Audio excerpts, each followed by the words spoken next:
Listen, everybody needs a fairy godmother, just somebody to look out for them. Some people call me their fairy smoke mother, others their internet big sister, but you can call me Hannah, the host of Smoke Sesh. So come hang out, let's light up and talk everything there is to life. The good, the bad, the ugly, the embarrassing. I've got a story for it all.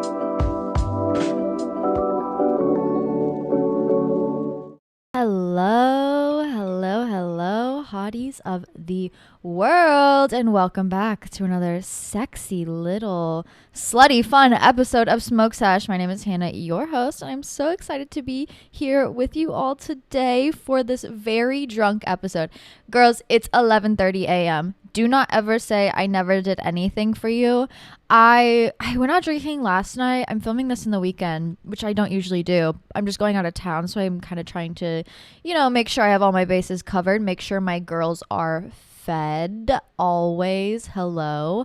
And I kind of went out last night and I woke up this morning and I literally my first thought was, oh my God, I have to start drinking again. Not in an alcoholic way, but just in I promised the girls and I must show up. So I have my crisp glass of Savi B here. Are you curious what I drink? I drink Boda Box wine. I'm not even kidding. I drink Boda Box wine. There was a point in time in my life where when I was going to buy wine or a little bottle, if I'm going somewhere, to someone's house, to a house party, to anything where I am a guest, first of all, this is a mother tips right here. Do not ever show up to anybody's house empty-handed, ever, ever, ever. If you are being invited over as a guest, bring something, and bring something that's not going to make their life more difficult. Like my mom, whenever we would go over, and this is just a decorum 101. Whenever we were going over to somebody's house, she's bringing them a candle, a bouquet of flowers already in the vase so the person doesn't have to do work, a bottle of wine, a really good thing of coffee, of really nice coffee beans, maybe a dessert to share, something where it's you are just not showing up empty-handed and you're also acknowledging how much work the person is putting into the event that they're throwing. Okay, 101 here. If I'm going to an event like that where I need to show up and show out, yes, I will wander into the liquor store and I will find a beautiful bottle of wine with a beautiful label with, probably $30. But when I am at home slugging it out nasty hours and I am just in a robe completely covered in scented lotion and a face mask on, I am breaking out the Boda Box Savi B. Okay, that is what I drink. So if you're curious, little ASMR moment for you. And of course, it's in a mason jar with ice. Duh. Hello.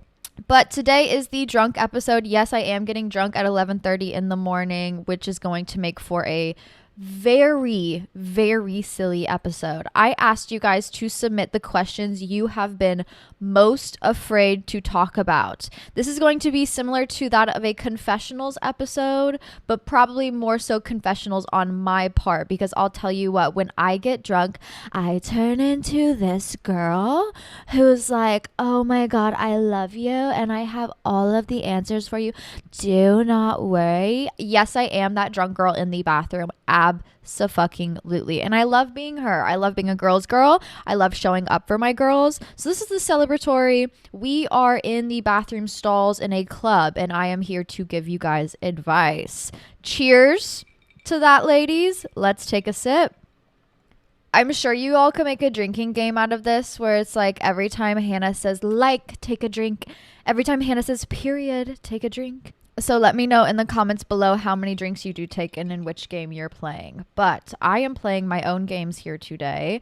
You guys, there's some work drama that I really, really wish I could drop the tea on. One of these days, abso-fucking-lutely. But my God, it's sitting at the forefront of my mind. Oh, and I got my belly button pierced. We're in a crazy era. Girls, Hannah is in a crazy wild era. Horseback riding lessons, traveling, belly button piercing on a random Wednesday. My friend hit me up and she was like, hey girl, do you want to go get I want to go get my septum pierced. Like, do you want to come with me? I was like, hell yeah, because I want to get my belly button pierced. And oh my God, not me flashing you guys. Let me see if you could see the belly button piercing. Boop. Is she shiny and sparkly? She better be, because I paid good money for her. But she was like, I want to get my septum pierced. I was like, perfect. I didn't want to just go get my belly button pierced alone. I need someone to come with me, but also I didn't want to be like the only one getting something. So love it. Universe aligned us per usual. That is my sister. Absolutely. And so we go there, we're getting ready. And if you need a good piercing place, we went to Supernatural in Kansas City, and they took such good care of us. Absolutely. I mean, I pulled up and they literally looked me in the eyes and they were like, I don't think you have the anatomy for a belly button piercing. And I was like, fuck. Oh, I already put the deposit down. I have been so set on getting a belly button piercing. He was like, let me see. Let's play around with some ideas.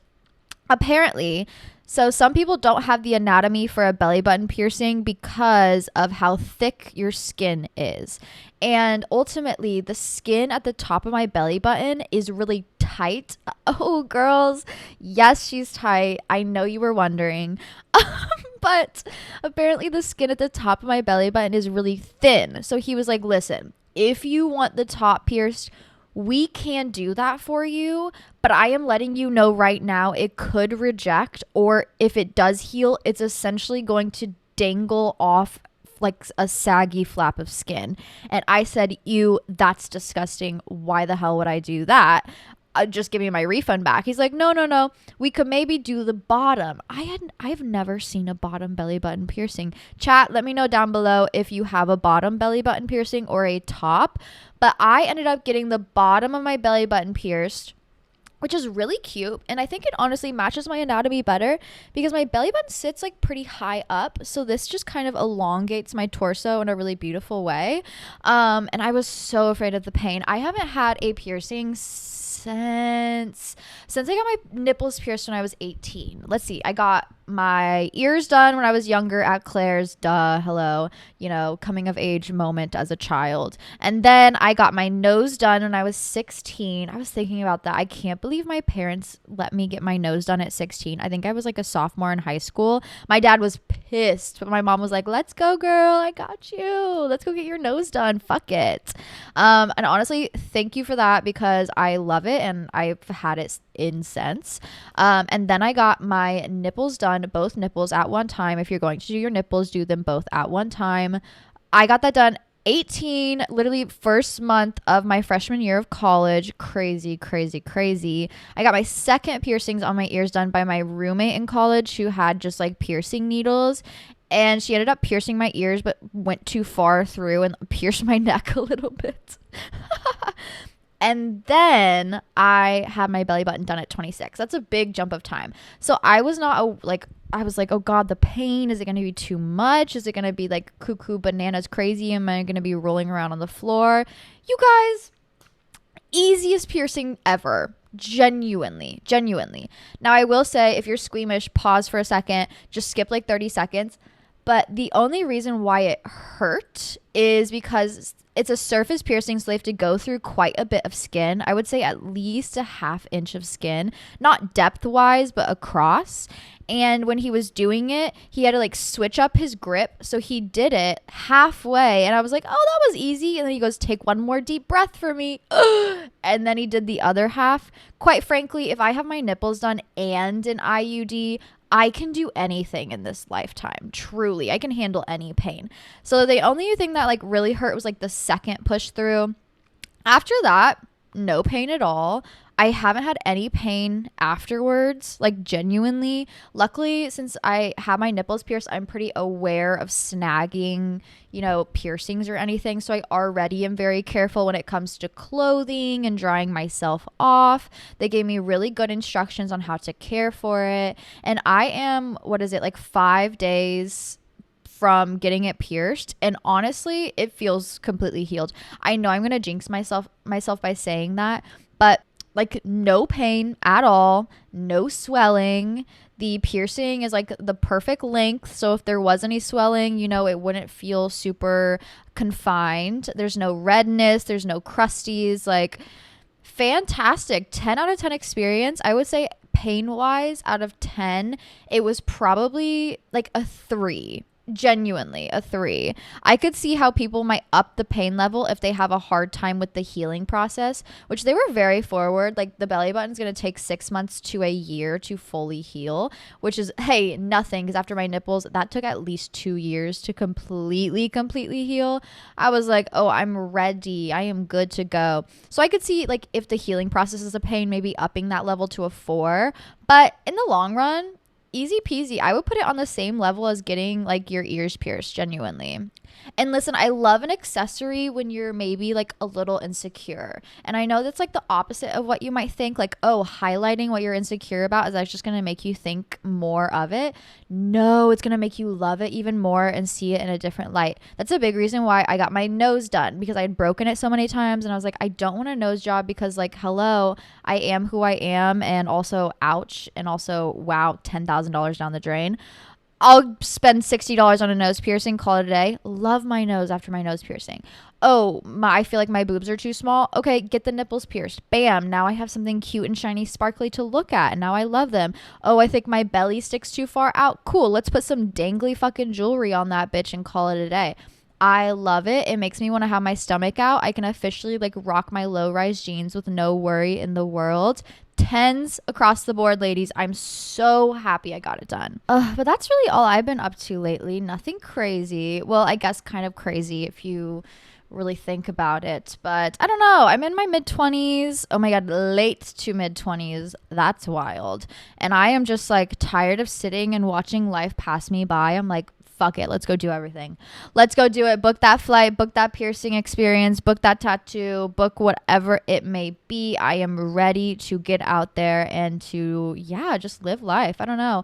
I was kind of a hermit in my early 20s, and now I'm like, and that was for everybody else's protection, if I'm being honest. I was just a fucking crazy bitch. It's like, no, let's stay inside and meditate for 3 years. Now that I'm a little bit more level-headed and I know how to just like control myself better, and I know how to not give into temptation, I am definitely more willing to just be out and about, to live life, to get outside, to go party, and to go just say yes to everything. So cheers to that, girls. Oh, with that being said, enough of me. Let's get into everything on your guys' minds, because it is crazy. It is crazy. I kept seeing the little questions pop up every once in a while as I was like scrolling or just like on Instagram, and I literally had to block my eyes a couple of times because I was like, these are too fucking good and I cannot read them or else I'm gonna bust out laughing. I love you guys because you match my energy. No other podcast is going to be as crazy and chaotic as this one is.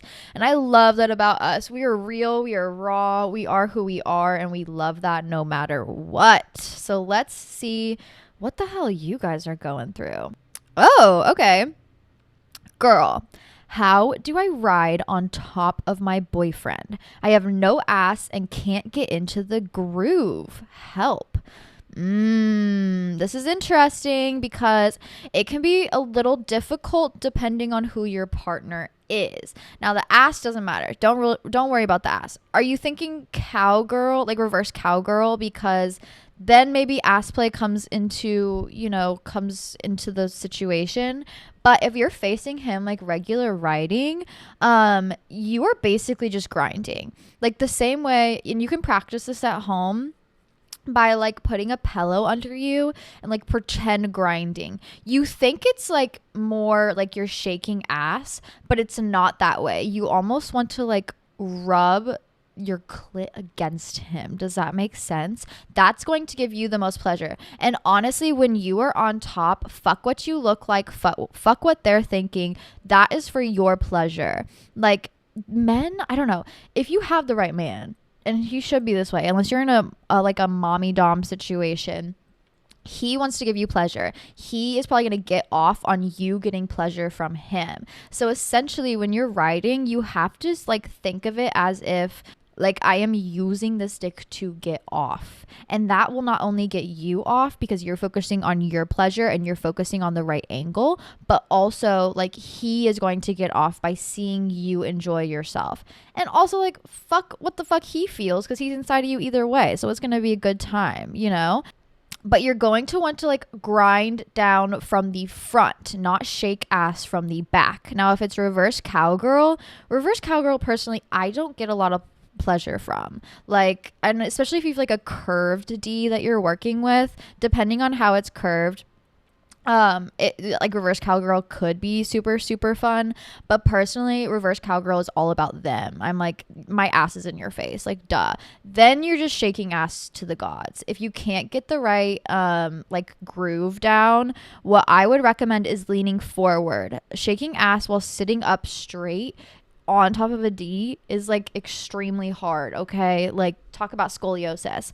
Lean forward, grab his ankles, put your feet underneath his hips so you have some grip, and then go for it. Now, I will say, careful with how far you lean forward and how big he is, you know? Like, if it's a little on the smaller side, you can't lean forward that much, so maybe grab his knees. But if he's like big enough to stay in, okay, then lean forward as far as you possibly can, literally grab his ankles, and then hook your feet under his hips so you have like a solid base, okay, a solid connection, and shake ass to the gods, girl. Truly just throw it in a circle, you know what I mean? And to throw it, you really are just moving your hips up and down. You're not moving your back, you're just moving your hips up and down while staying in that same position. But yeah, if you're on top, girl, it's about you. It's about your pleasure. So get yourself off with him. And also, I feel like sometimes if you're writing and they're trying to like match your bounce, it's going to be very, very hard. Tell that man to sit down and sit the fuck still. Seriously, I'm not even kidding, because then it's like, oh my god, the rhythm's off. Like, I'm trying to match this rhythm, he's trying to match me, but he can't control himself. Like, bitch, just lay down and let me enjoy, you know? And if you really want to take it far while you're writing him, if you're sitting up, reach back and like cup his balls while you're writing him and like play with them a little bit. You'll be up there for 5 seconds. I'm not even kidding. I fear this might be the sex episode. I fear this is the sexual education episode. Oh my god, someone said, does it make me gross that I haven't been to the dentist since I got my braces removed? You guys, honesty hour.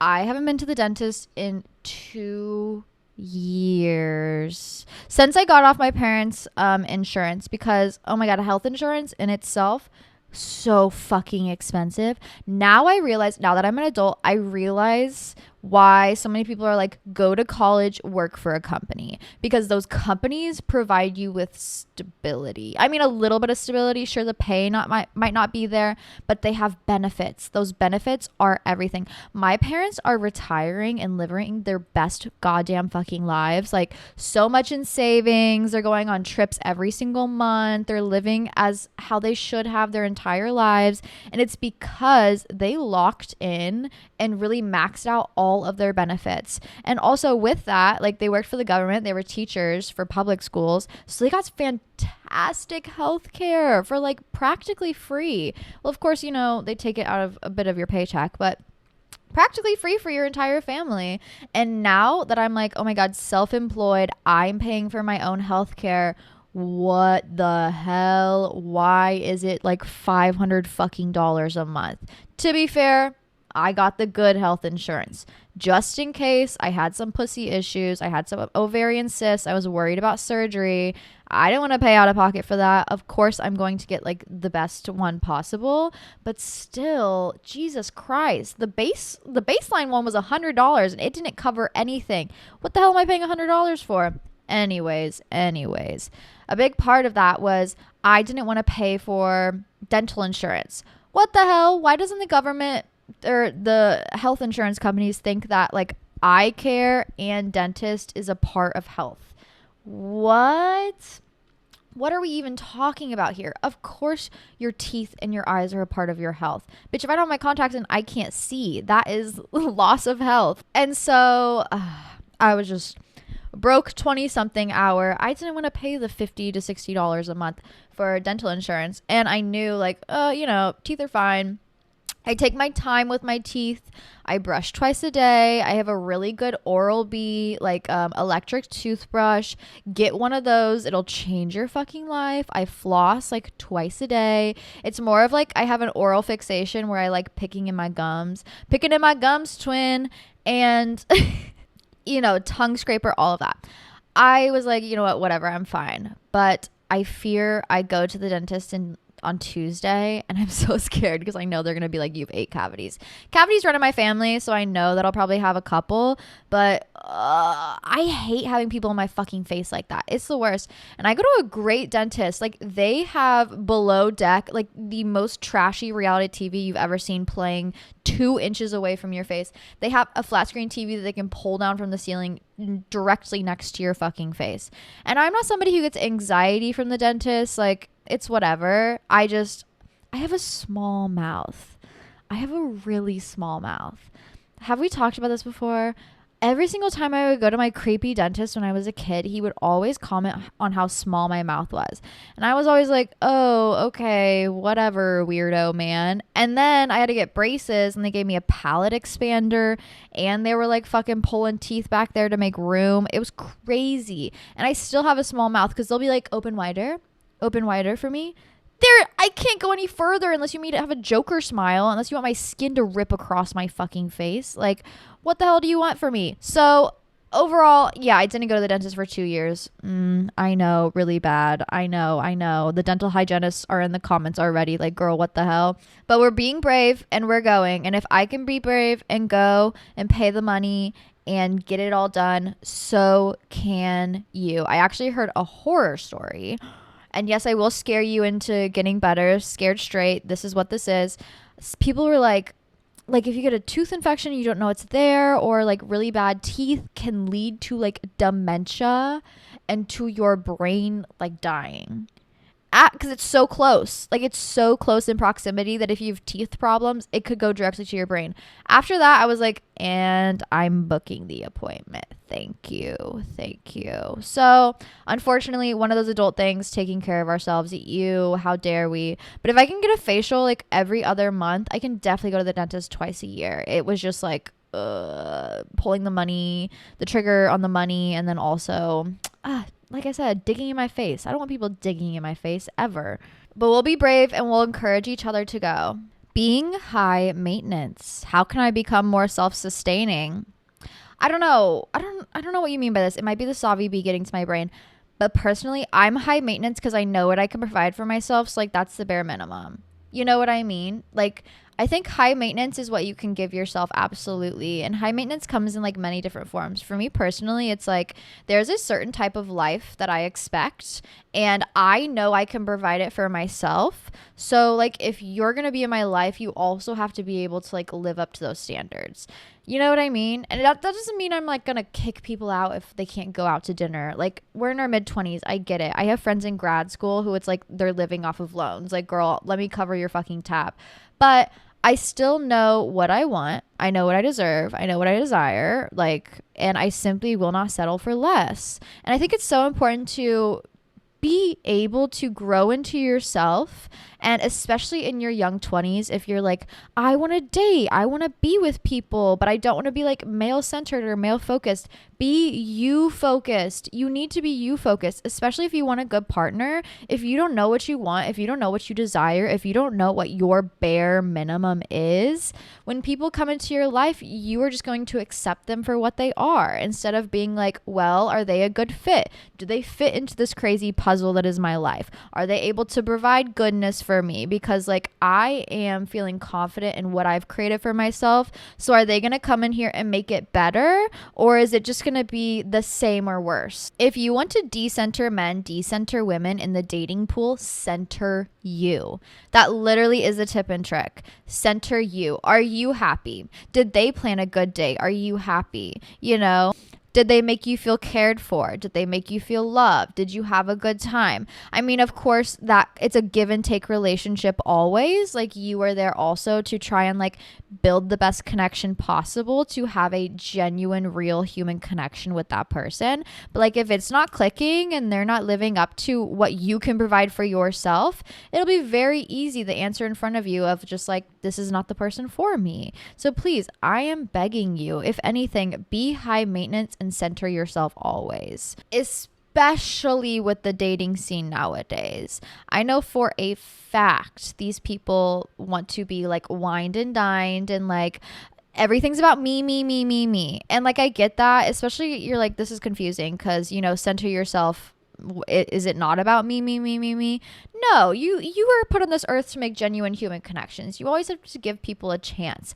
But in order to understand what you want, what you don't want, what boundaries to set, what bare minimums you require, what are red flags, you need to know yourself fully. And a lot of that is just like knowing yourself outside of a relationship, knowing who you are when you're alone, knowing who you are on your best day, knowing who you are on your worst day, knowing what drives you, knowing what inspires you, knowing where you want to get, what kind of life you want to live.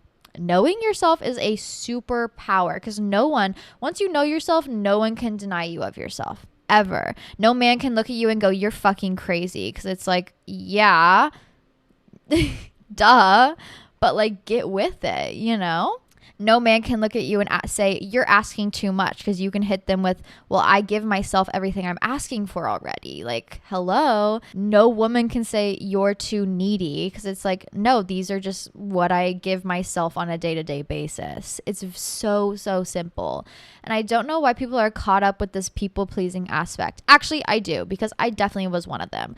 I'm thinking back on like the men I've dated, and it was all just like, I thought love was people wanting me, you know? And a lot of the people I dated didn't want me. And I was playing the game for the desire of them wanting me. But like, oh my God, it's like a dog chasing a car down the street. Like, that is so sad. Want yourself, desire yourself, understand yourself, be high maintenance. If they don't get it, if they don't get with the program, they're not supposed to be there at all.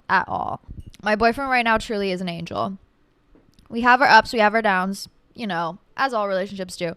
But one thing about him is like, no matter what standard I set, he will always try and match it. He will always try and make me laugh. He will always try and show up for me in any way that I require. And that's something that you should be looking for in a partner. Also, someone who just sees you for who you are. Like, a lot of relationships nowadays are like convincing, you know, I do deserve this. I do deserve this. Like, people should already inherently see that in you.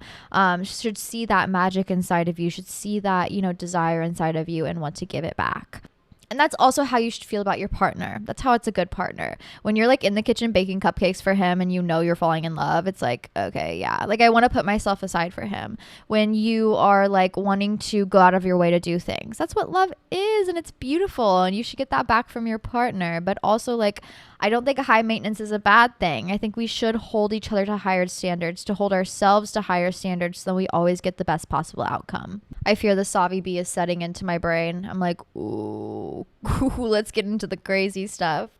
I somehow have found myself in a position where I'm a Dommy mommy. Good Dom tips. Personally, I am not in the whole Dom world. I personally, if anything, I'm very submissive in the bedroom. Like, hello, I'm here to receive pleasure. Duh. But like, if you really want to get into the whole Dommy world, I think the ultimate thing you can do, I mean, depending on how far you want to go, I don't know if he wants to be like bound and gagged. That's crazy. I'm not recommending that.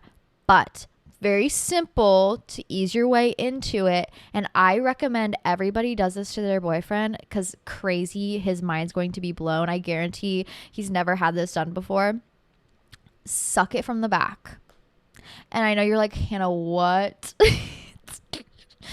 This is a very, if any of my family is watching this, please, for the love of God, why are you here? Anybody who knows me, why are you here? Get away. Ew. But suck it from the back.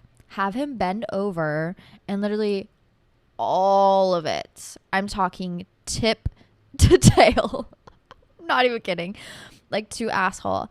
Lick it, play with it, have a good time, play with the balls, suck on the balls, eat some ass, go back down, and then just like don't let him finish. If it's like real Dommy hours, don't let him finish. Be like, okay, go clean yourself up. That's crazy. That's insane. The Savvy Bee is speaking.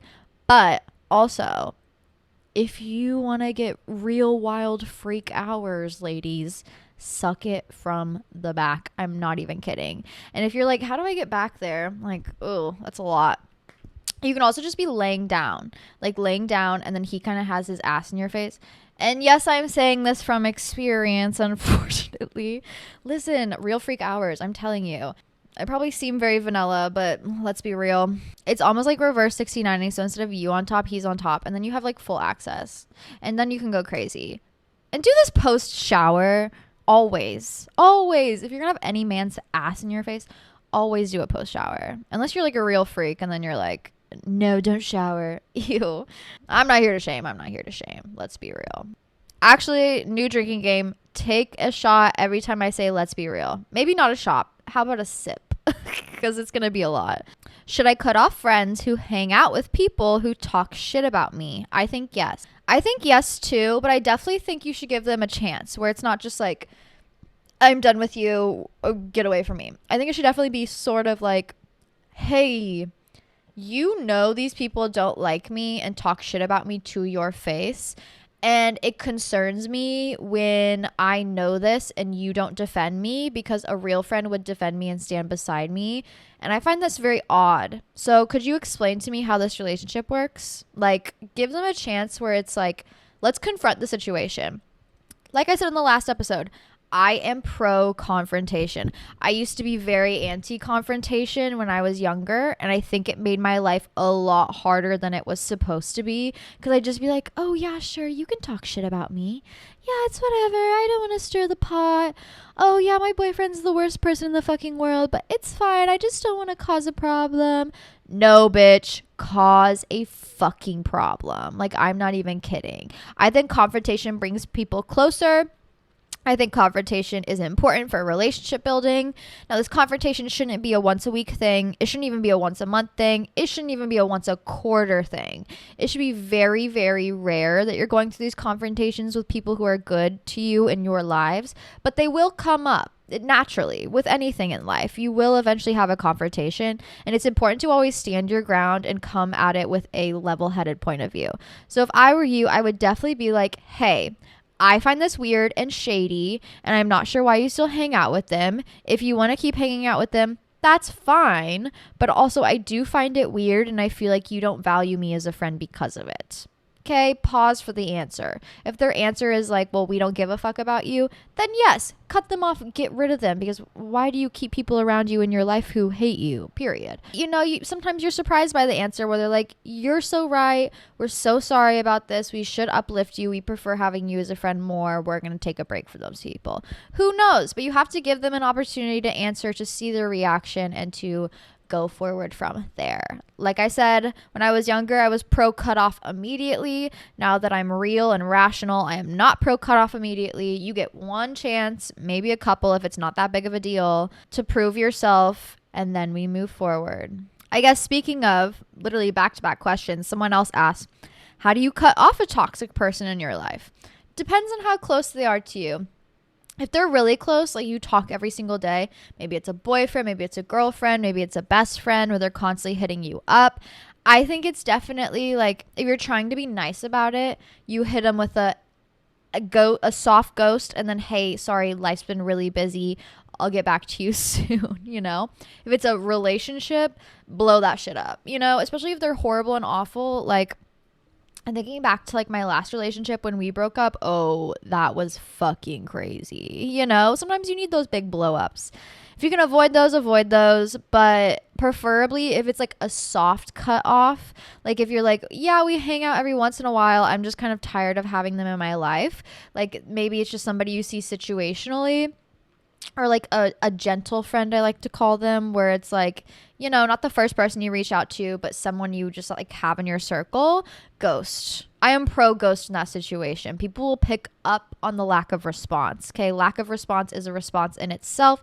And I don't think it's necessary, unless they're evil and horrible and awful, to look people in their face and just be like, I don't like you. I don't want to be around you. I think that's a little crazy in itself, unless they're evil. If they're evil, do that immediately, you know. But if it's like, it's just this weird in between and I don't really want to hang out with them anymore, gentle ghost, a soft ghost where it's like, I'm just going to not respond anymore. I know you're a freak.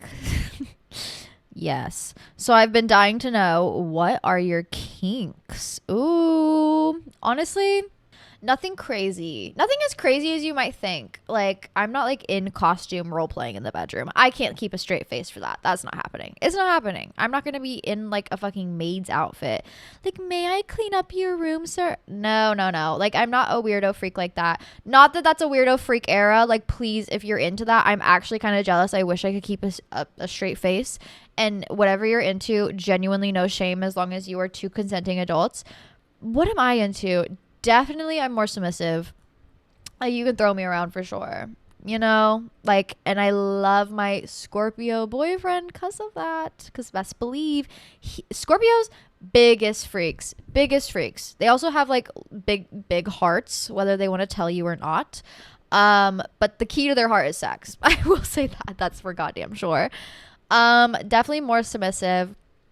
Like, even though, yeah, I have sucked it from the back before, it's like preferably I'm being choked out, you know. Spit is fun. I know that's probably crazy to you. Not spit on, like, don't spit on my fucking face, I will punch you. But like in the mouth, cute, sexy, hot, love that. Oddly enough, my most recent fascination has been feet. I don't want feet in my mouth. No, thank you. No.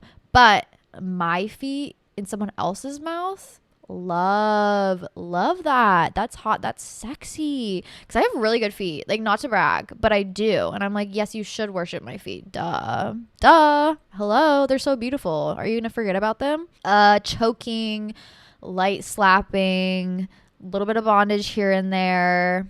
I love, like, not Diddy hours. I like being oiled up a little bit too. I'm not gonna lie. I do. I love just like a slippery situation, you know? And I think that's really it. I don't have like any like massive big kinks. Like, I'm not trying to prove something, or like I feel like I'm not like that freaked out where it's like I need to pretend I'm a different human being, you know? Or I need 18 dicks inside of me. I mean, if that's what you're into, cool, congrats. But I do very much so. I developed my sexual exploration reading fan fiction, and fan fiction's fucking freaked out, kinked out. I'll tell you that. So I think a lot of my kinks come from my One Direction fan fiction that I was reading at 12. Absolutely. So shouts out to Wattpad, that's for sure. I've found in life, though, a lot of men get freaked out by like, not freaked out, like they really enjoy kind of like secret public things. I have recently learned this, me personally, not into it. Girl, I'm not catching a charge for you to ejaculate a centimeter of cum. That's not happening. But I have found like a secret little bathroom hookup, or, you know, secret little this in the car, secret little this. Not like super public, like you're definitely away from people, but it's like out of your normal range. They love that shit. They love it. I don't know why. I do not know why at all. But ask any man like where his best blowjob was. I guarantee it was in the bathroom of some sketchy fucking club. I'm not even kidding. Ooh, how can I be more seductive? I love this question. I think seductiveness, especially when I'm thinking about like women who I just like run into and I'm like, oh wow, they are a siren and I'm hearing their call and I'm on my way, you know, like naturally so, are women who are very in touch and in tune with themselves. And this is why I say like prioritizing yourself and being high maintenance is so important, because like I said, when you know yourself, no one can deny you of yourself. And there's nothing sexier than somebody being so genuinely authentic in who they are, like completely authentic in who they are. I don't care if you're the freakiest of freak. I don't care if you're in a clown costume on the fucking corner. I don't care if you're like head to toe covered. Whatever you feel comfortable in is what makes you you, and inherently that is attractive, you know?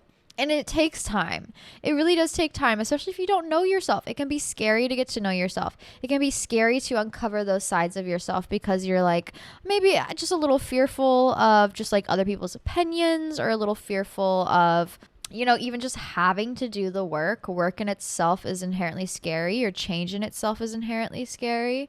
But there's nothing more beautiful and warming and loving and amazing than just being wholeheartedly who you are, unapologetically who you are, unabashedly,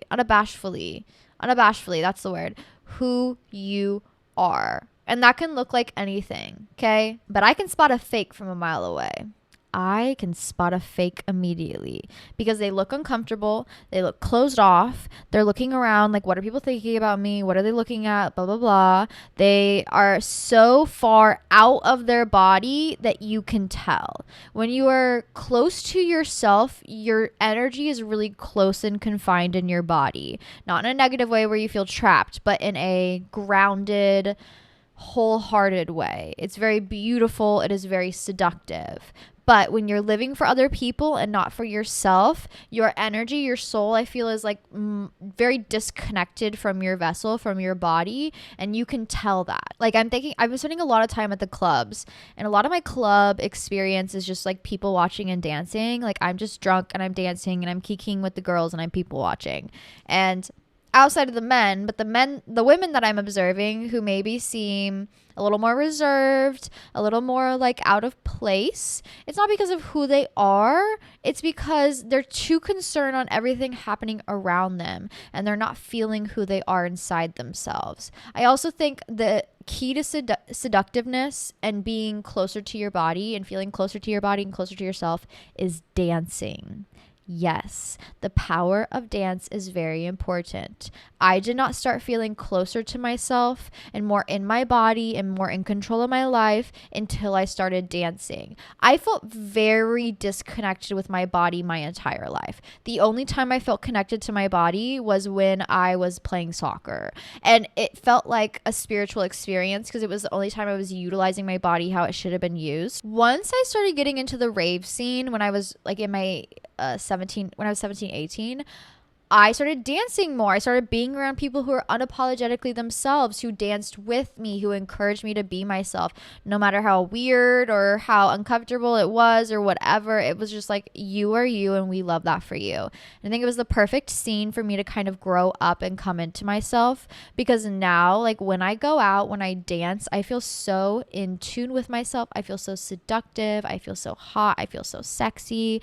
And it's not for other people. It's for me. That's the key to seduction. You need to do it for you. What do you feel hot in? What do you want to wear? What do you feel comfortable in? What makes you feel good and positive and uplifted about yourself? Not, oh, is this man going to really like me? Oh, is this woman going to think I'm hot? Oh, is this person going to think I'm moving correctly? Fuck all that bullshit. No, no, no. Do you feel comfortable? Do you feel uplifted? Do you enjoy what you are doing right now? Because that is genuinely all that matters. And like I said, the most seductive person on this planet is somebody who is 1,000% themselves. I don't care what you look like. I don't care what you wear. I don't care what you're doing. Truly, there is a charm to it that is undeniable. Take a shot every time Hannah says truly. Cheers. Oh no, what to do when you can't stop stalking his ex? Free me from the shackles, Hannah. I am so thankful, genuinely from the bottom of my heart, that all of my exes, except for the first one in which I was in your place, were very quick to pretend they had no association with their exes. Much like I am as a Gemini, when we break up, you die mentally in my head. Like, it actually, we were sitting down the other day, like, and they brought up my ex, my friends, and I was like, who is that? Who the hell are you talking about? They're like, your first boyfriend. genuinely, I had blocked him off that I forgot his name. Like, it is the Geminis, the one thing they can do, they can dissociate hard as hell. You fuck me over, you don't exist in my head anymore. This is my world, you're living in it. You do not exist, truly. But that was a shock. I was like, ooh, who is that? What the hell are you talking about? They're like, your boyfriend you dated for a year. No, I don't know him, you know? So I'm very thankful that some of the men that I have dated have been very similar to me, where when we are done, you cease to exist. Tagged photos, done. Following each other on Instagram, blocked, deleted. All photos, gone. Out of my camera roll. I don't even have time to like think about that because it practically feels like cutting myself. I am not going to do that to myself mentally. They're gone from my life. They don't want to be here. They're gone. So I am thankful for that because that has saved me a lot of trauma. But in my first relationship, I remember this man being like, oh yeah, my ex. They followed each other on Instagram. They still had tagged photos. So when I wanted to have those down bad moments, I could just, so simply and easily scroll through his fucking tagged photos on Instagram and just look at how good she was doing, how hot she was, how blah, blah, blah, blah, blah. In my opinion, now that I'm older, I think that is very disrespectful and rude for your partner to do to you. Sue me. But there should be no connection, no communication, period. If you run into each other and it was like not a bad breakup and it's mutual, whatever, I don't care. But do not make my life as a crazy woman harder. Now, I feel like, you know, sometimes you got to handle that shit on your own, because if you go to your boyfriend and you're like, I can't stop stalking your ex, he's going to be like, what the fuck are you talking about? So here's what you do.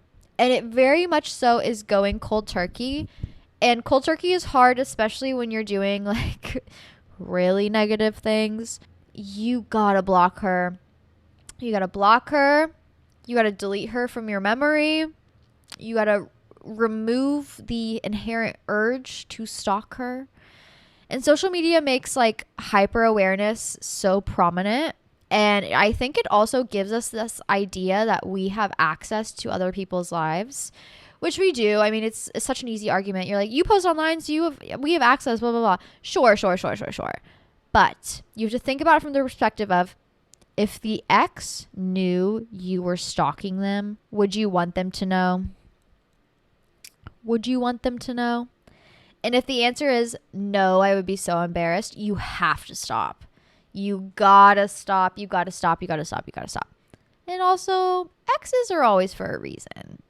If that man, I mean, I hate a person who's like a partner and was like, I fucking hated that fucking bitch. It's like, well, you were probably evil too. You know, there's give and take, you know. I mean, I shit on my ex-boyfriends here, but it was also like, you know, to be toxic is to be mutually toxic. They brought me into some toxic behaviors, absolutely. But if he is like constantly bringing her up, as my first boyfriend was, constantly talking about her, oh, my ex did this, oh, my ex did that, like actually driving you mentally fucking insane, leave him immediately. Leave him. Once you're in a new relationship, that new relationship should genuinely overtake kind of all of your thoughts.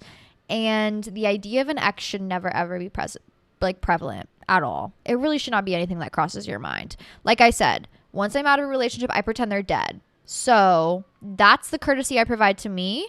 That's the courtesy I provide to my partner. If they are not doing that for you, big, major red flags. Not that you should all hate your exes. I think the best situation in a breakup is like mutual breakup. It's probably the hardest, but it's probably the best because no one's like dying on the other end, you know. There was no like severe trauma. But your current partner owes it to you to put that boundary between him and his ex, to not bring it up. And also you owe it to your current partner to put that boundary between you and their ex, especially if they've never brought it up. You found this information on your own. You found their Instagram on your own. You gotta stop. And I know you're like, that's so easy, but it's really not in practice. You gotta just resist the urge. You fill the urge with something else. This is a self-harm urge, honestly, where you're like kind of breaking your own heart. It's like, let's do something else. Let's go on a walk outside. Let's go into the kitchen and put your fucking phone down and bake some cupcakes. Let's break out a puzzle, you know, return back to earth a little bit. block, delete, move on. You got to move forward. You got to put boundaries in between, or else you are the only one making your life a living hell. And like, why would you willingly ever make your life a living hell? Like, life is too short. Don't do that to yourself ever. And also, I'm psycho. So anytime I think about an ex, I'm kind of like, haha, I got your man, LOLs. Like, if you can enter that mindset where it's like, L, loser, sorry, you lost. I have your man's, ha ha ha ha ha. Not that you actually took him, but like kind of enter that delusional mindset. It helps you with the jealousy a little bit. Where it's like, no, I'm not jealous of you. You should be jealous of me. Yeah, the Sabi B is definitely kicking in. This episode is definitely full of like red flag tips, and I'm so sorry it's not genuine. No, it is genuine. It really is. But like I said, drunk girl in the bathroom energy today. Drunk sex or high sex? Love you, BB. High sex, always. Drunk sex, messy, sloppy. I mean, freaked out hours, drunk sex for sure. If you're like trying to try something new and kinky, do drunk sex, absolutely. But drunk sex, I feel like I'm so detached. High sex, I'm like very detached. Attached. I'm very attached to my body. I'm very attached to the situation. I'm very aware. If I'm gonna pick one or the other, I'm picking high sex all the way. What's the most embarrassing thing you've experienced during sex? How did you recover? I haven't had very many embarrassing situations during sex, if I'm being honest. I've definitely been walked in on. I've, like queefed or whatever during, literally done anal, not shit on the floor, but like, hello, there is, and so sorry to whoever's listening. These words should never be spoken out loud. Like, cum dripping out of my ass. Of course it's going to be a little brown. Hello, I'm not douching my asshole for you. Like, natural hours over here. We'll get in the shower afterwards. But like, of course you as a man should be cleaning that up. Hello. But I'm not embarrassed by that because it's just natural human functions, natural human autonomy, like whatever. I should never be embarrassed about how like the body functions. Now, I have been very embarrassed sexually before. And we'll talk about it. It's something that haunts my fucking nightmares. If you've ever been embarrassed before, don't even worry. This is the worst thing that has ever possibly happened. Picture this. Actually, don't picture this. I'm a child. I'm not a child. I'm probably like end of high school, but pre-vibrator era. My cat's looking at me like, bitch, shut the fuck up. Pre-vibrator era. What do you do when you don't have a vibrator? When you are fiending for sexual interaction as a woman? What do you do? Girls, answer down below right now. Pause, answer down below. What is it? Faucet head. Absolutely, it is the tub faucet. The girls and the tub faucet or the shower head, close relationship. I'll tell you that. God, this really is a confessionals episode for me. Oh my God. So, anyways, this is so bad. And it's like, when I have kids, I know I'm going to be going through this bullshit. And I'm just not going to question it because they're fucking teenagers and their hormones are going crazy. But I remember being under that fucking faucet head, legs spread, enjoying myself. My mom walked in on me. She walked in on me. You guys, I don't know how much she saw. I really appreciate that she never brought it up and immediately got the fuck out of the room. But it takes something traumatic like that happening for you to be like, I'm not even showering. I'm not going in there. Like, I don't want them to think that that's what's happening. But literally, I'm talking legs spread under that fucking faucet head. And my mom walked in on me and she went, oh, and I went, oh. That was the end of that conversation.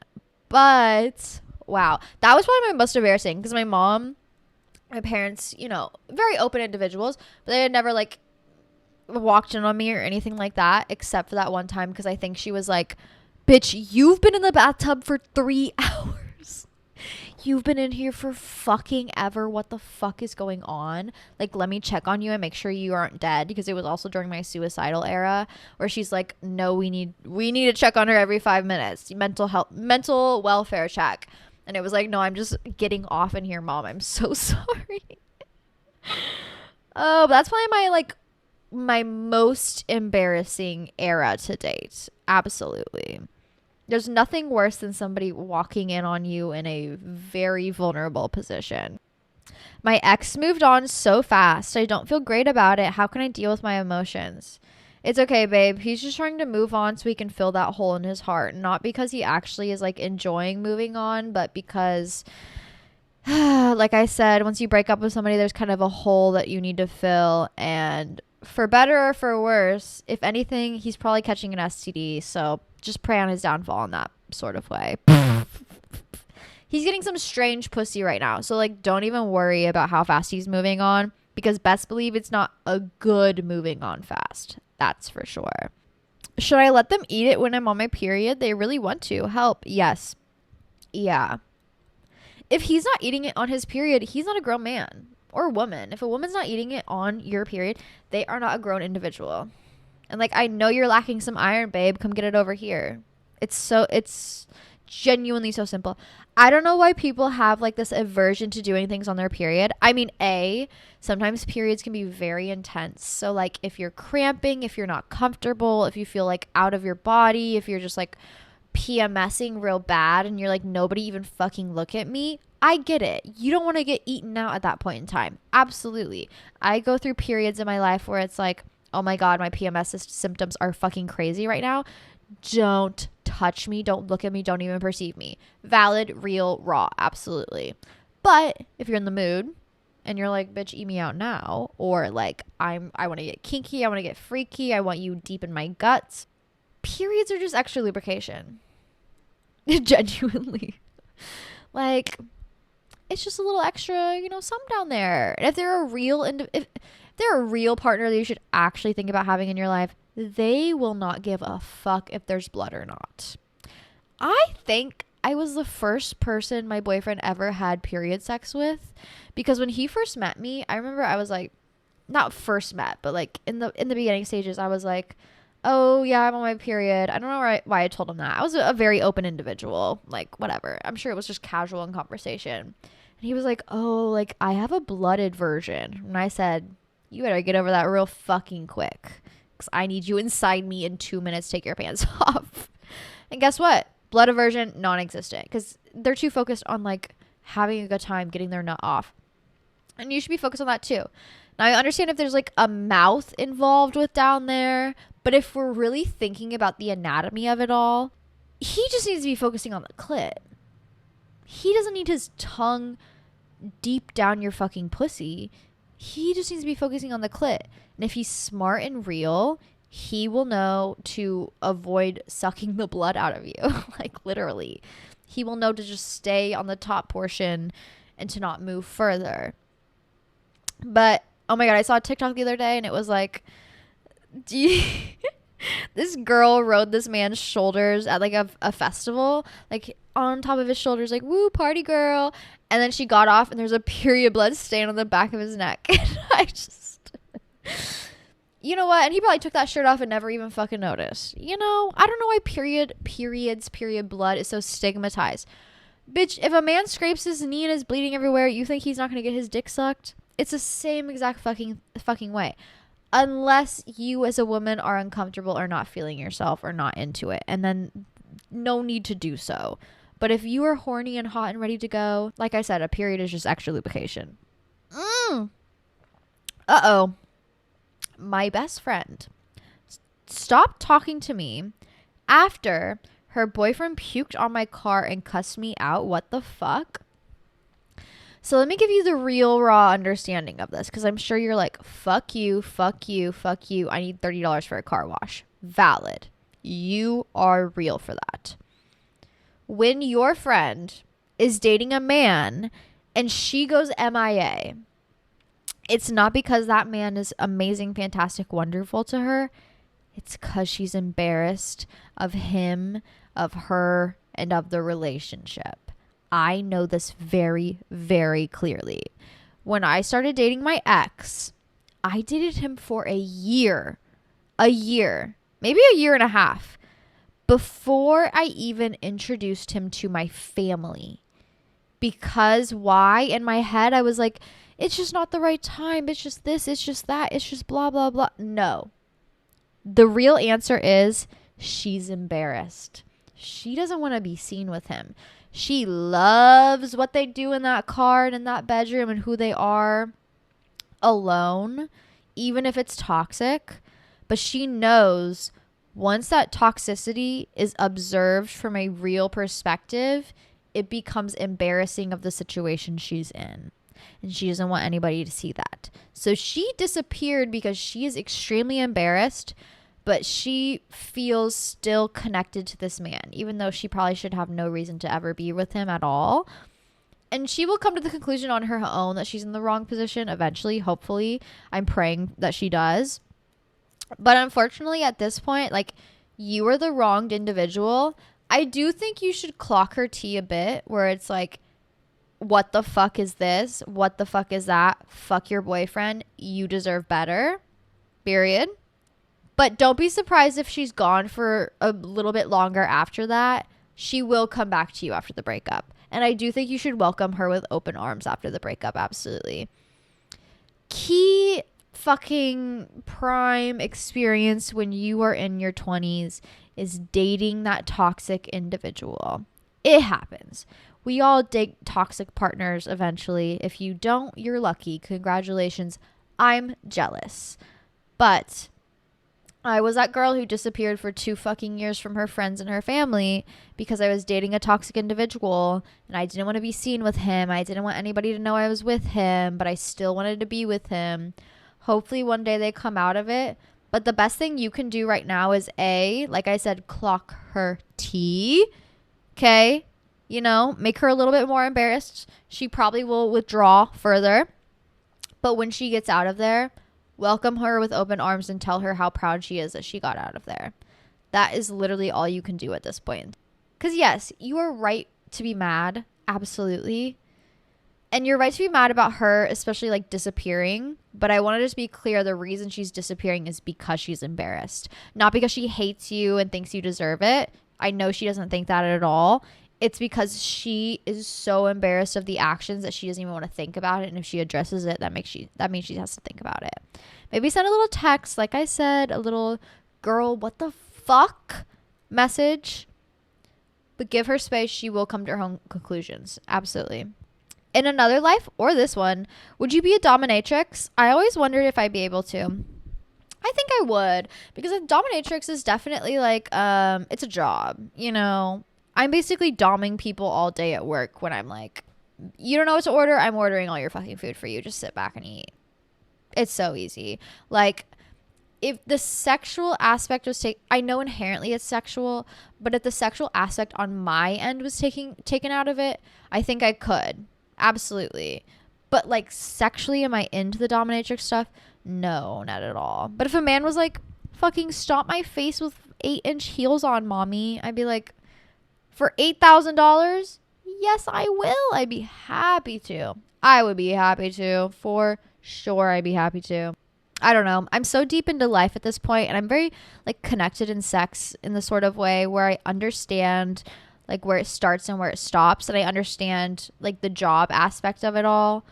But if it's like I'm not having to really utilize my body in any sort of way, and I just kind of get them off, even if it's not getting them off, I think I could do that. I think I'd have no problem doing that. Very much so Julia Fox of it all, where she's like, yeah, I'm locking a man in a cage for 8 days and he's paying me 10 grand. Like, I'm not doing anything, but I guess I'm doing everything.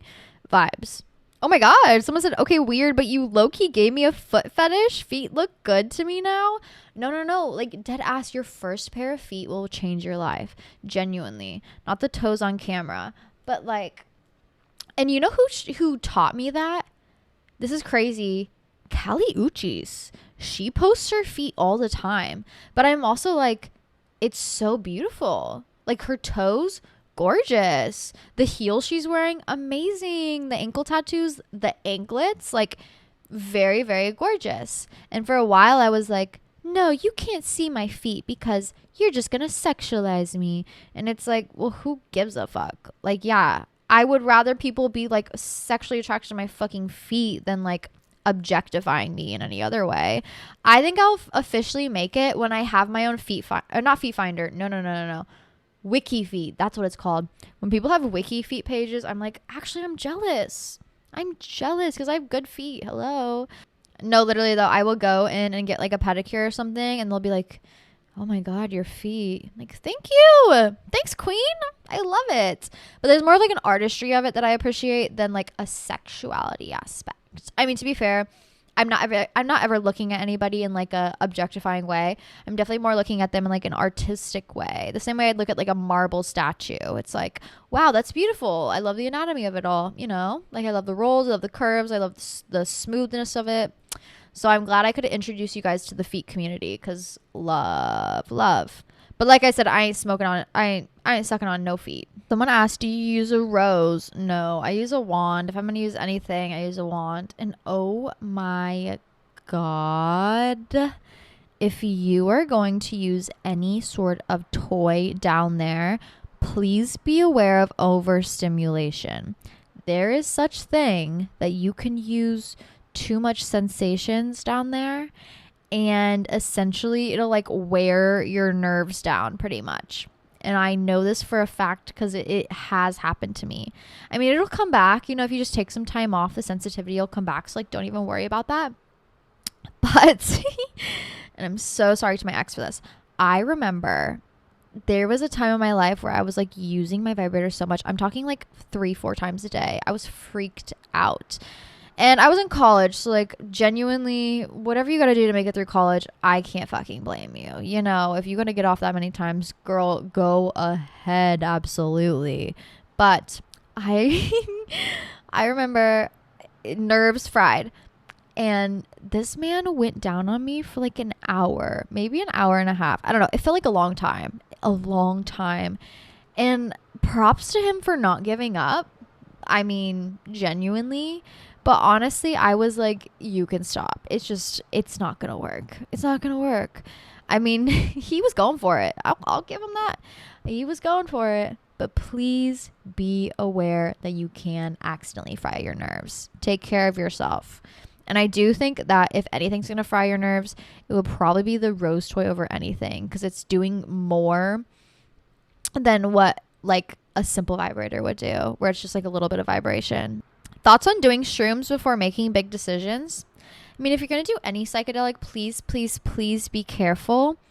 But shrooms do have this quality of just like, it feels like, so I would compare it similarly to that of like an edible trip, where you feel, sometimes when you're on an edible, you feel very disconnected.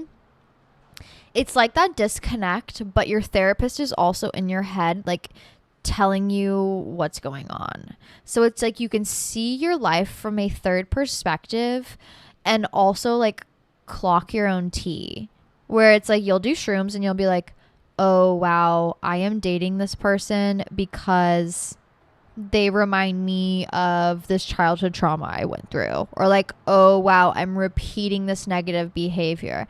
It'll bring you more realizations than anything. So I think, sure, if you're trying to make a big decision, go for it. I don't usually take them medicinally like that, but if I am going to take them, I do always have some sort of realization in that sort of way, where it's like, oh fuck, I fucked up, or oh fuck, why am I doing this, or oh my god, what's going on, you know? How to shave my puss without cutting myself up? LOL, it's a struggle. Oh my god. See, I was trying to find you guys alternatives. I was really hoping that Veet would work. It doesn't. It really doesn't work. My friend, it works for her. Oh my god, I'm so jealous. She's like, I'll put Veet on and I'll be smooth for 3 weeks. What?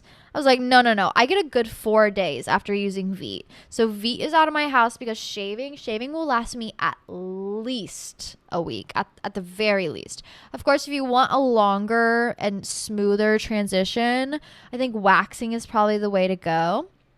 But for me, shaving is just the easiest. And I have a really good shaving routine down. Here's what I do. Are you ready? Hannah's shaving routine for no ingrown hairs, for the smoothest puss you've ever seen in your goddamn life. She's glinting like some man's bald head. I'm not even kidding. And without cutting yourself. The razor you buy is very important. You need a razor with at least 2 razors in it, not just like a single razor. And you need it to have the moisturizing bar on there, like a thick moisturizing bar. The moisturizing bar should not be thicker than that of the razor blades, but you need something where it's like once it gets wet, it has a little moisturizer to it. That is very, very important. Now, when you're shaving your puss bald, you should never go against the grain. Ever. Ever, ever, ever, ever. Do not ever go against the grain. Yes, you can get a smooth shave by going with the grain. There's no reason for you to ever go against the grain on your puss. Ever. Or your asshole. Do not do that. Go with the grain. Down. Okay? If you're really worried, use shaving cream. But personally, I feel like shaving cream kind of like I can't see what I'm doing. Like I need to know what I'm doing. And thus the moisture bar comes in handy. When you're shaving, go slow. Make sure it's a new razor down there with the grain. And honestly, the best way to shave is if you can sit down. I know that's kind of weird, but also if you can like hike a leg up or something and really like spread the skin, that's what you want to do. You never want to be shaving against loose skin. That's probably what's making you accidentally cut yourself. You really want to shave against smooth skin if possible. Pull it tight and then shave. When you're done, dry off. Do not put on underwear. Do not put on any tight clothes. Do not put on clothes that's going to get in like the creases of your thighs and rub against each other. If you can do anything, put on a robe for like 8 hours. Go to bed naked. You know what I mean? Next day, if you're wearing underwear, make sure it's seamless underwear. If you're wearing pants, make sure it's very light, not tight pants. Because I find when I get ingrown hairs or any irritation after shaving, it's because I'm wearing something tight against that area. And it's always like in between my thighs, like next to the lips and the thighs, that crease right there. And I know it's always because I always wear like either tight underwear that day or the day after or tight pants. And they rub, they cause friction, and they cause ingrown hairs. It pushes that hair up into that follicle. If you can also do your shaving at the end of your shower, where it's like you've been in there for a while, the follicles are loosened up, the pores are open, makes it much easier. And like I said, go slow. Oh my God, I finished my wine. Should I pour myself a little more just for the end of the pod? I want to get through a couple more questions before we end because you guys, I'm having a key. This is such a good time. Are you enjoying? Yeah? I'm so glad you're here. Thank you for being here. Thank you for showing up every single week for me. I have the best fucking time doing this. Literally, this is like my girls hangout sesh for the week. And it is so fun. Let me pour myself a little bit and I'll be right back. How to find the balance between double texting / calling but not being too overbearing. Ooh. Can we talk about a situation? A situation that happened this weekend, not with me and double texting, but I love being around my boyfriend's friends because they're all single. And so they're always like, Hannah, what do I do? And here's the thing. He came into town. He had this girl he really wanted to see who, you know, they had been having a good time before he left town and he wanted to, you know, rendezvous with. And so he was like texting her back ASAP, calling her back ASAP. I'm here. Let's hang out. Let's hang out. Let's do this. I'm at this bar. I'm doing this. Guess who never showed up? Her. Yeah. I think I am anti double texting. I think you should be open to communication, but I do think in this day and age, if you're going to play the game, if you're going to play the game of it all, if you don't want to play a game, don't play a game. But if you're going to play the game, and like I said, this is Savvy B talking. This is not sober Hannah. But like if you want to get toxic and you want to play the game, don't respond. People, especially in this day and age, they want something they can't have. And if they can't have you, they want you tenfold. So make yourself unavailable. Oh, I'm busy. Oh, I'm doing this. Oh, my friends planned this thing. Oh, I'm doing this. It makes you seem mysterious. It makes you seem desirable. It makes you seem busy. It makes you seem like untouchable. And I guarantee these people will go after you tenfold. They really will. That's toxic advice. I know if I was here not off the Savvy B, I'd be like, no, send that double text. You know, if they really liked you, they would just respond to you right away, you know. And that's true. Like, If they wanted to be around you, they would be making that effort back. But if they're not making that effort back and you want to play the game and you want to get their attention, don't respond. Don't respond. If it's been like 8 hours since they've responded to you and you finally get a Snapchat back, Snapchat, ugh, I can't stand Snapchat. You finally get a text back, don't respond. They gave you 8 hours, give them 8 hours back, you know? And don't just be like sitting at home like, oh my God, I need to text them back, but I can't, I gotta give it 8 hours. Don't drive yourself insane like that. No, go do something. Go out to the club, go be busy. They're gonna see on your story that you're at the club, that you're having fun, you know what I mean? But to be unavailable makes yourself more available. Does that make sense? Whereas like when you are unavailable, it makes you more attractive to people nowadays. This is just something I've been observing from like a secondhand perspective, where it's like, I don't know what is going on with the dating scene. Literally scary boots, I'm telling you. And props to the girls who are going through it. But right now, I know for a fact, people want what they can't have. And if you can become unavailable or desirable or exclusive, they will want you more than they ever have in their entire life. And I know that's fucked up. But if you're really trying to play the game, do not double text. Oh my God. This is the perfect question for how wine drunk I am right now. Very much so. I caught you in the bathroom crying, girl. Someone asked, should I leave my shitty boyfriend? Yes, please do. Please, I'm begging you. I don't even care what age you are. I don't care what age you are. I don't care what you're looking for in life. If that man is not making your life 10 times better than what you are already giving yourself, he should not be anywhere near you. If you were crying in the bathroom of the club, girl, you need to get out of that goddamn relationship right now. And I'll tell you why. You are young, you are hot, you are sexy, you are intelligent, you are a go-getter, you have so much energy, and you're wasting it on being miserable. Think about how many different things you could do with the time that it spares for you. Think about how many hobbies you could pick up, how many clubs you could go to, how many new friends you could make, how many different degrees you could get if you weren't around this shitty goddamn fucking man who's making your life miserable. Like, genuinely.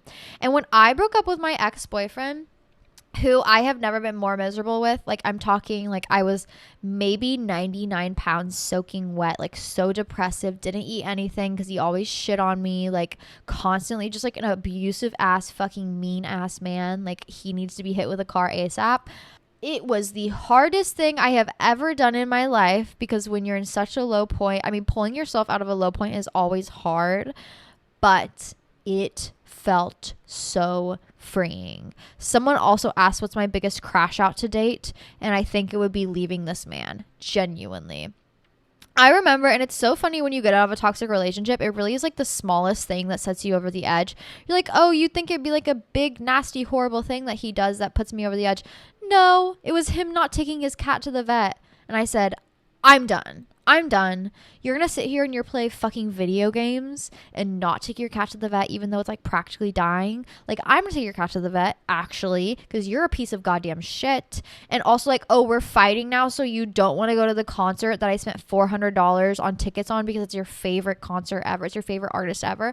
Oh, now you don't want to go, and it's Valentine's Day. Yeah, no, we're done. I'm going out. I'm eating this Molly, and I'm going to go dance, and I'm going to go have a good fucking time. Biggest crash out to date, but genuinely, if I could like synopsisize it for you, I don't think that's a word, but synopsis, whatever, it for you.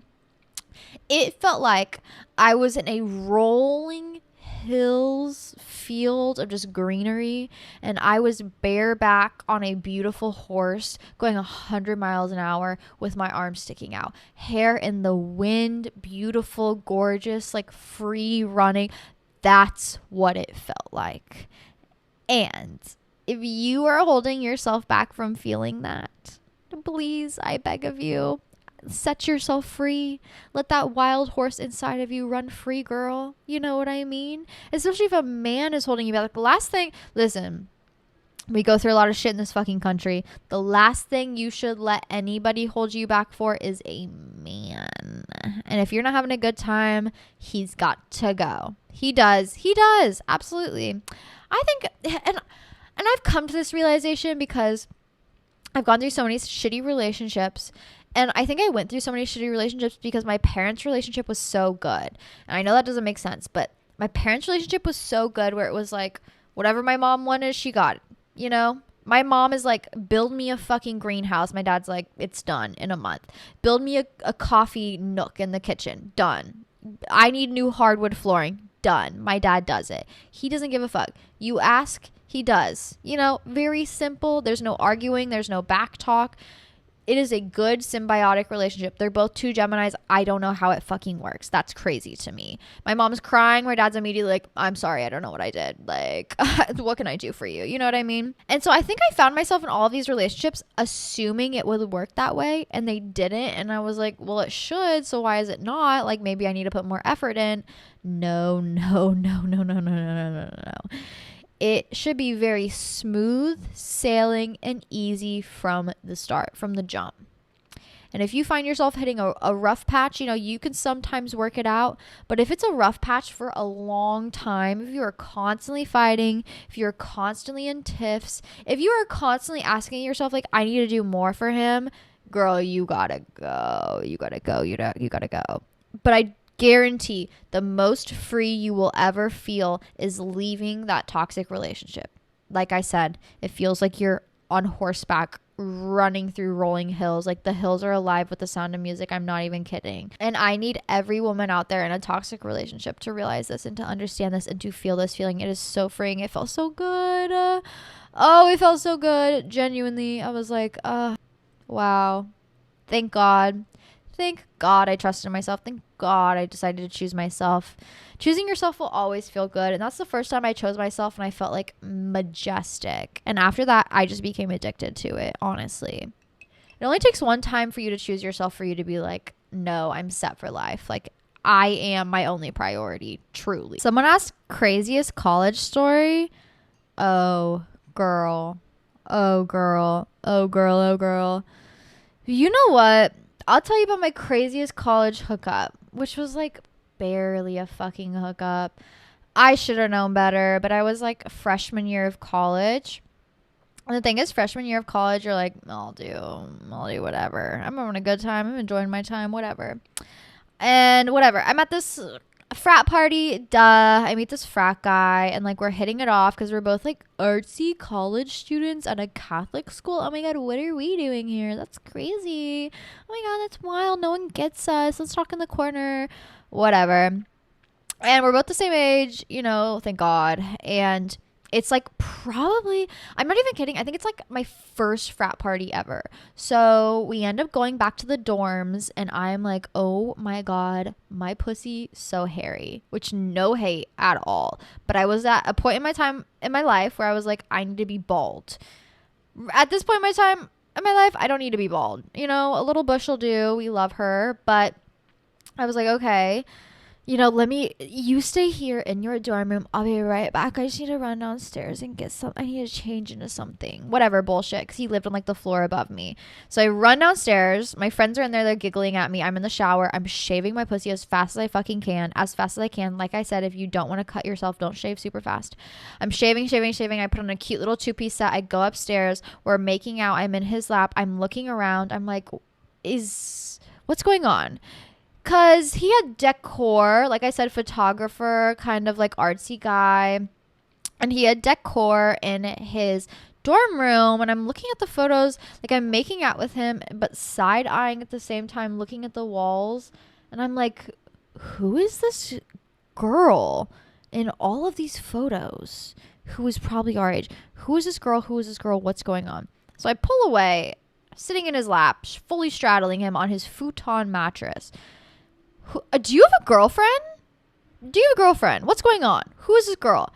No, that's my sister. We're just really close, blah, blah, blah. No, like, that's my sister. Like, yeah, no, I just love taking family photos, whatever.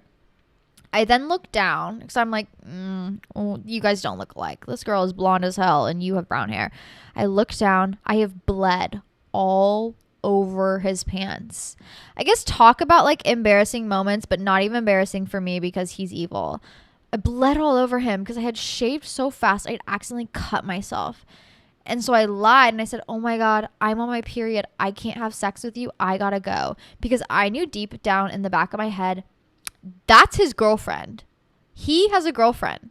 He has a girlfriend. He's a girlfriend. He's a girlfriend. And I'm spotting this and I'm seeing this. And of course he didn't tell me because men are evil. But now I know and I'm getting the fuck out of here. And thank God I just bled all over him because now I have an excuse on to fucking leave to get out of here.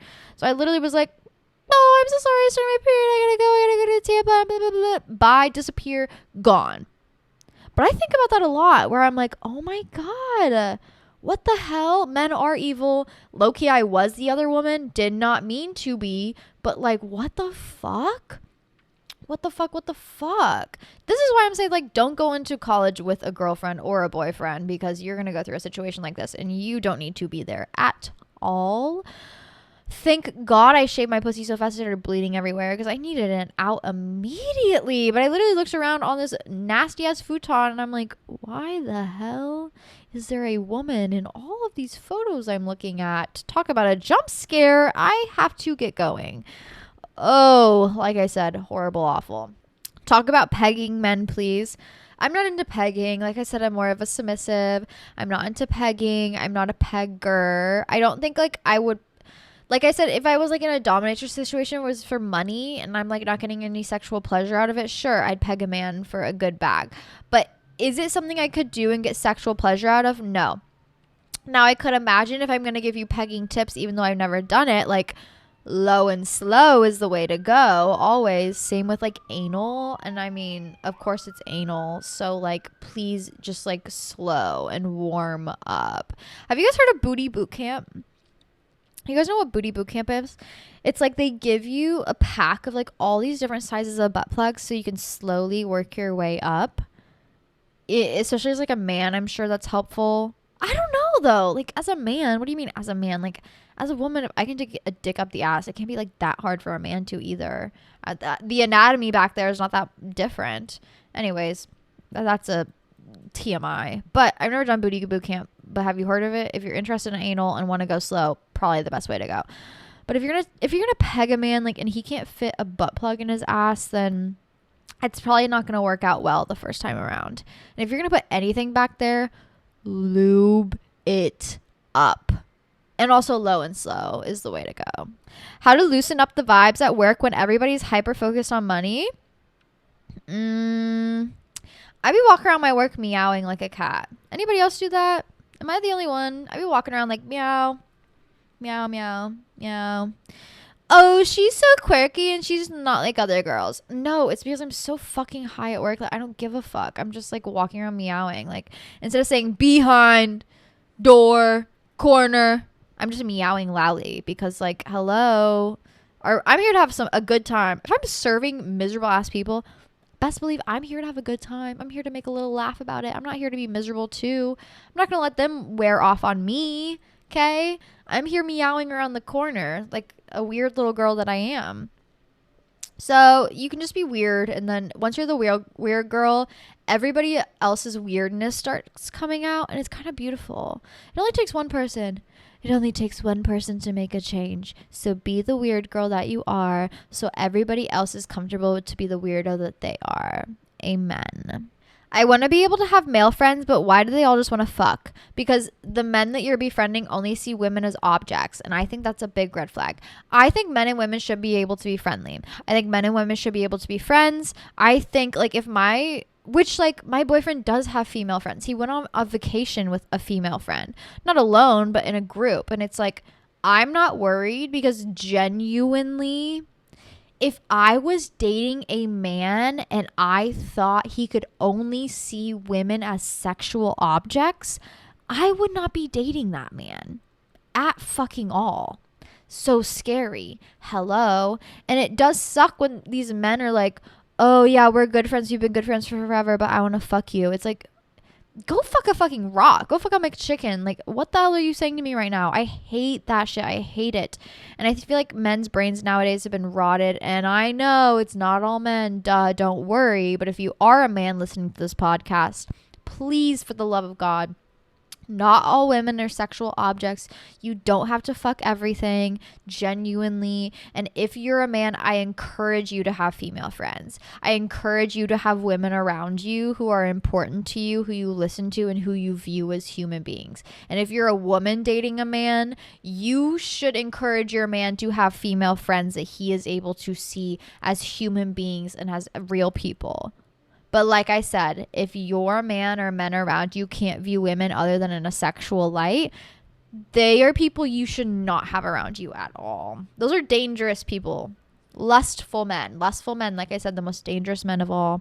I'm fucking my ex's new girlfriend's ex. Whoa. Whoa, whoa, whoa, whoa, whoa, whoa. I'm fucking... Let's break this down. Okay, Socratic seminar style. I'm fucking my exes. Okay, exes, new girlfriends. Okay, so 2 new people, ex. Okay, so you are the exes in the relationship and there's the 2 new people. You guys should just have a foursome. Like, one of you already knows the other one already knows the other sexually. Like, I think you could have a really good time in a foursome. I'm not even kidding. And I think you kind of get off on the idea of, you're sleeping with their ex. So why not do it side by side and make eye contact? If you, if you're really into some freak hours here, why not make eye contact while doing it? I'm sure you'll get off harder than you ever had before. Honestly. Oh, free yourself, girls. I'm really losing it. It's 1:30. I should not be this drunk at 1:30. Genuinely, what is going on? This is why I don't do these drunk. Usually every night, this is my drinking habit. And maybe I shouldn't be drinking this much. You can tell me in the comments below. Chat, let me know below. But I usually kind of just like, I'm here. I do work. I work from home, of course. And around 5 or 6 is when I shower. And if I'm doing like a deep shower, like I'm going to town, I'm exfoliating, I'm shaving everything, I'll pour myself a glass of wine and I'll bring it into the shower with me. I love a shower glass of wine. What can I say? Especially with some ice cubes in it so it doesn't get too hot. Bring it in there. I do all my work. I do all my thing. My shaving, my getting ready, whatever. Put on a robe and then I'll go cook dinner. Now, if I'm not doing all of that bullshit, I'll at least pour myself a glass of wine while I'm cooking dinner. And then I cook dinner and I have my little glass of wine and I romanticize my life and I light a little candle or whatever it may be. And then, I don't know, it's just so nice. I mean, honestly, my evening routine is shower, glass of wine, cook dinner, eat an edible. Preferably at least 10 grams of an edible. I love being in an edible hole because my boyfriend plays a lot of video games. So he's occupied with video games for like 4 hours, which I have no problem with. Like, please do not bother me when I'm in an edible hole. Don't even, I'm not here anymore unless I need water and then I'll call you over. But I love it because I'm just like in my own world on Pinterest with my headphones in. Oh my God, it's fantastic. But I probably have at least 1 glass of wine a night. Is that bad? Just 1. I mean, tonight I probably won't drink because I'm going to stop drinking here. I haven't eaten anything. Oh my God. And I'm going to need to take a nap. That's for sure. But 1:30. I haven't like day drink like this in a long time. I remember in college it'd be like, we're going to the frats at 8 a.m. Start cooking, girls. Like break out that fucking bag of wine. Or when I'd be at festivals, it's like you just drink the entire 3 days and don't shower and just like keep it pushing. It's crazy. It's wild. And I fear I may be returning to that era in my life. I don't know. There's something so comforting about like your late 20s where it's a lot like returning to your late teens and early 20s. But now you have money and stability. So instead of being like mentally ill and depressed but wanting to do everything, you're mentally secure and you have money and you can do it's so beautiful. Genuinely, me off that savvy be like, life is worth living, life is good, every year is better than the next, every day is better than the next, every single opportunity I have is so beautiful and wonderful. And you know why? It's not because of like, oh, money or like superficial things. It's because every year I get to know myself better. I grow stronger in myself. I understand myself. I'm not afraid to be myself. I know myself more, and I'm not afraid to go after opportunities or activities or things that I desire. I don't hold myself back anymore. I lean into my sensuality and my sexuality. I allow myself to just be. And it's so freeing. A lot of your early 20s, I don't know if you're listening in your early 20s, but a lot of it is like, I needed to know who I am. I needed to figure it all out. But what's so funny is to figure yourself out and to know who you are comes with time and experience. So no matter how bad you want to lock in and journal until you know every single possible capability that you have, it's just not going to be that way. Until you're willing to go party at the club and talk to the girl in the bathroom, or go to the farmer's market, or take that trip, or sign up for that class. Just put yourself out there, then you'll know yourself. It really is so simple yet so beautiful. And I know every year from here on is just going to be better and more magical and more wonderful and more amazing. And I'm so thankful to get to live every single day side by side, not only with myself, but with you guys. Like, how lucky am I? That's not maybe is really speaking, but it really is just like, wow, how wonderful is life? How beautiful, how amazing is this opportunity we get to live?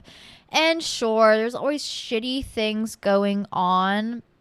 But what's beautiful about being humans and having autonomy is we always have opportunity to speak up or act on those things. You know, we always have ways to show up for a community, to be there for other people, to provide hope and inspiration and just like, I don't know, be a warming light for everybody around us. And I really hope this podcast inspires you, if anything, to not only become autonomous in your life, to, you know, live for you because you are deserving of a good life. And the only person who's going to create a good life is you.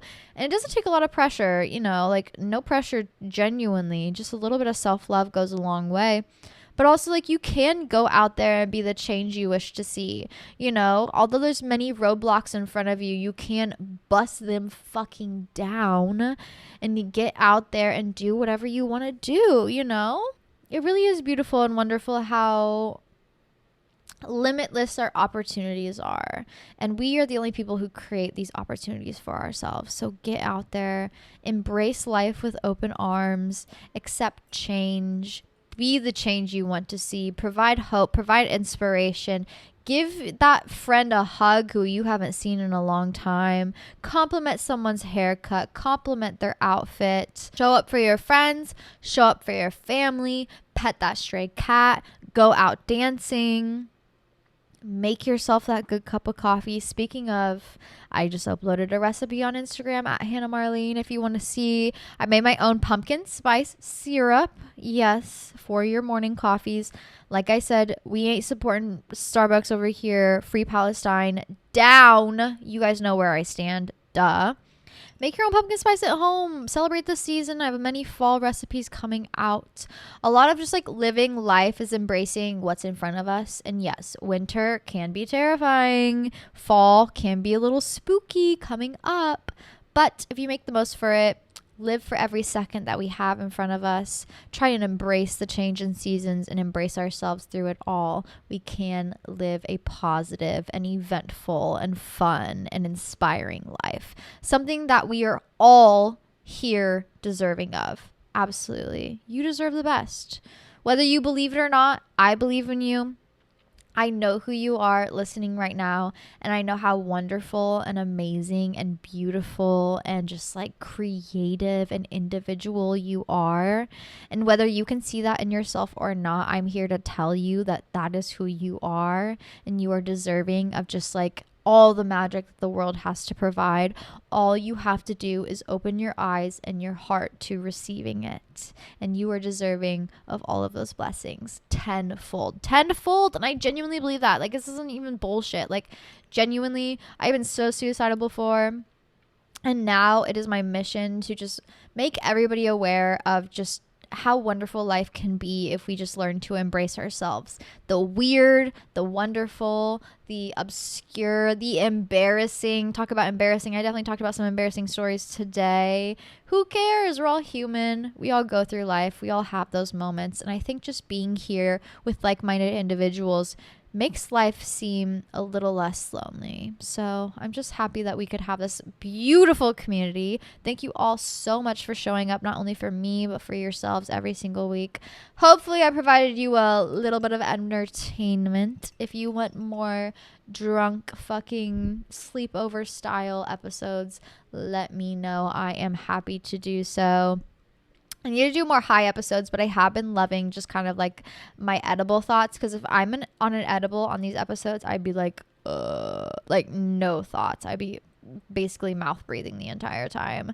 But if you had a good time, let me know down below. Chat, let me know. But I know I definitely had a good time, and I'm just so thankful of the positive energy you guys provide for me, and hopefully I can give that back to you guys. If you want to support me, follow the Instagram at Hannah Marlene. I upload the questionnaire every Sunday. You can submit your questions there every single week, or just DM me a voice message, a longer message. Let me know there.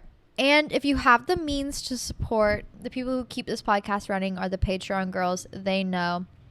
So many new things coming for the Patreon girls. They've been begging for a Discord, so I'm hoping to get one done at least by the end of September. I have a new book club book of the month coming out. I just did a tarot reading. I always do a exclusive episode every single week where I answer every single one of your questions. I'm talking, some of these questions are paragraphs long. You can type out as many words as you want. I will read them all. I will answer them to the best of my capabilities. I'm not even kidding. We did like a 2.5 hour episode last week. We be having a key over there. It's more raw. It's a little more real because, you know, terms and conditions do not apply over there. We be having a good time. But if you want to get deeper into the community and you want to support me and just get more content, please come join the Patreon, patreon.com/Hannah Marlene. And like I said, more content free coming soon on Instagram at Hannah Marlene. But since my glass is empty, I love you all so much. I wish you nothing but the best. We'll talk about eclipse season coming up. Eclipse post is going up on the Patreon after I post this. But stay sane, stay sexy, and I'll see you all so soon. Mwah!